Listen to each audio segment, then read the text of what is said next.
I'd like to direct my question to Delwin Jones. You've had quite a bit of seniority now in the House, I guess, and if you don't get this election, we lose that. We lose that seniority. Now, explain to me how much we would lose by you're not being elected. Well, you know, I appreciate that question because you just opened the door. If I'm number 3 in seniority of the 150, and a lot of positions that you get within the process is based on seniority, I'm the only person that's ever served on redistrict more than one time. This makes my 3rd time to be chairman. Incidentally, each time I have chaired the courts have had to rule on parts of it. System not working. The courts have ruled on parts of it, but they have not changed our rural parts. The big fights have been in the metropolitan areas. We've gained 3,940,000 people in Texas since the last census, which means the district's going to be spread thin. And West Texas does not have that 3 million. We're talking about the I-35 corridor. So my position as chairman of redistrict, I think, will be essential in preserving as much as possible our rural voting strength in Texas. That's the best thing I can tell you, and I won't bore you with all the rest of it because I don't have to do janitorial service. I'm above that. Thank you. Thank you. I respect Mr. Jones's seniority. I wish that we used it in a different way. The fact of the matter is that we have not adopted a state redistricting plan at the legislature since 1971. To put another way, they haven't adopted a plan in my lifetime. As you'll recall, the last time they adopted a congressional plan, we had to send Texas Rangers to Ardmore and Albuquerque and haul them back and hold them under lock and key. Mr. Jones has chosen to devote his career to being in charge of a process through no fault of his own that the legislature is spectacularly awful at. I wish we used that seniority to be on the calendars committee to determine the flow of legislation. I wish we used that seniority to be on appropriations to work on the budget, ways and means to work on tax policy, any of the 3. I wish we didn't use that seniority to help politicians pick their voters. I promise you that it's time to start building for the future, and I won't use the seniority that I want to go build for redistricting. I promise you that. Man, this is tall for you. How'd that work? I agree with what Zach said about the perceived importance of that position. I look at it a little differently than the other 2 guys, and you'll find that I'm a solutions-driven guy. Just to kind of go back to what Zach said in his opening deal, I don't think we have a revenue problem. I think we have a spending problem. And I think we need to get our spending under check before we go after more revenue. So that's just kind of you'll see philosophies come out tonight. But what I'd say is redistricting is a numerical, mathematical, quantitative deal. It's calculated, it's going to happen. We're probably going to see representation lost.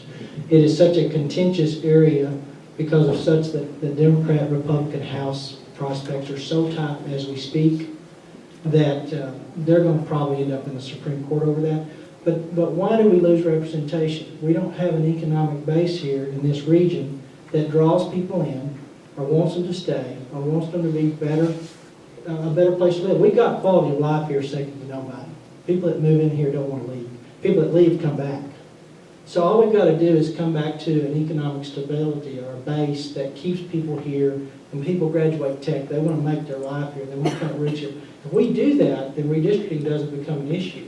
That's going to take some time, and we'll have some opportunities to talk about it tonight, but I would say water is going to be the primary focus of building that economic stability along with the tier 1 and tech and stuff. But that's what I'm about, is finding a solution to the problem. Redistricting is a symptom. Why we panic over it is we don't have the growth, or we're losing people at a rate different than our I-35 corridor does. We've got to figure out how we build up this region, South Plains region, to keep people here, and then you solve that problem. It's just we're fixing a symptom instead of the root.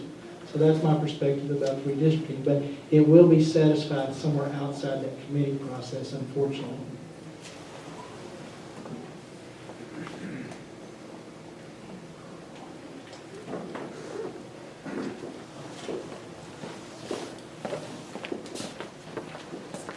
I have a question.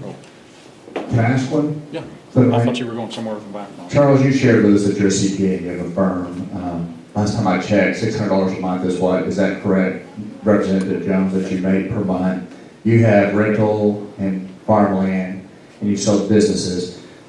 Zach, this question is posed to you. You have a law firm. Your law firm has been primarily funded by 25 PAC groups in Austin.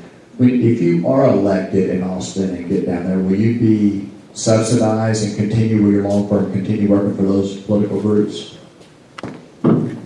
My law firm isn't employed by any PAC group. I think maybe you're confused. Do you want to help me with your question? I see that you've been left on retainer. Your law firm is on retainer with several lobbying groups That's there. just not in- correct. Where are you seeing that? I'll get it for you. Okay. Okay. If you're talking about the application I filed with the governor to serve on the BRA, I listed every lobby client I had had from 2000 to 2004 when I was working for Jackson Walker Law Firm. I put on that application that those clients were clients of my bosses, Ed Small and Kathy Hutto. I brought the application with me if you want to take a look at it. But my law firm only has one little client that's the dairyman, and we basically act like an accountant. We file their ethics reports for them. That's the only client I've got that even has the words PAC in it. We represent agriculture producers, agriculture cooperatives, individual landowners. So I'd be happy to help you work out that conclusion, but that's just not who pays my law firm's bills. Okay. I'm happy to clear up that sort of misinformation. Anybody else have a question? Want to respond? I'd just like to say, Something about this redistricting. It looks like it's crazy. They had a copy of it in the newspaper. And in this design, it looked like it was drawn up by a computer that had too much to drink.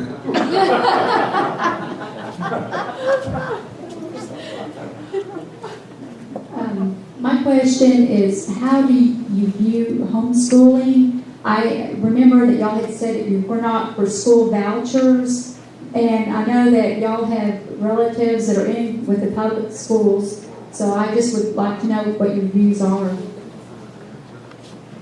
Well, I don't believe vouchers are the answers, and I'll tell you why.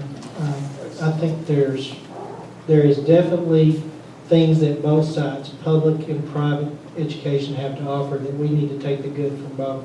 My biggest concern about offering vouchers for the public school system is two things. One, we have to have a system for everybody that can afford private schools and can afford that. So that's what the public system does, and when you detract from that, you take away those opportunities for others. But more importantly, it's Pandora's box.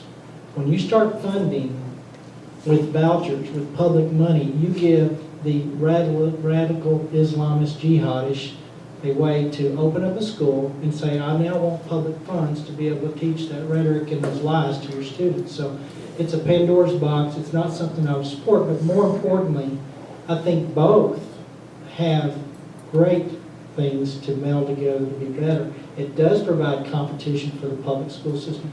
The one thing that I know about private school, and my kids were in private school a couple of years.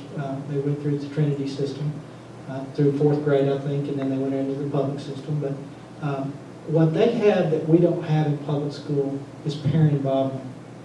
And I don't know how we do it as a legislature, but we need to start down this road of figuring out how we put some responsibility back with the parents. Because my wife taught and teaches, and 99% of the problems she incurs is the fact that the parents have checked out. And we need to start thinking about a means of which we can put some local control so that they have some restrictions at the local level or some enforcement or some discipline to the parents. But I'm not a public vouchers process because I don't want to give that money to someone that's absolutely not going to be representative of my views.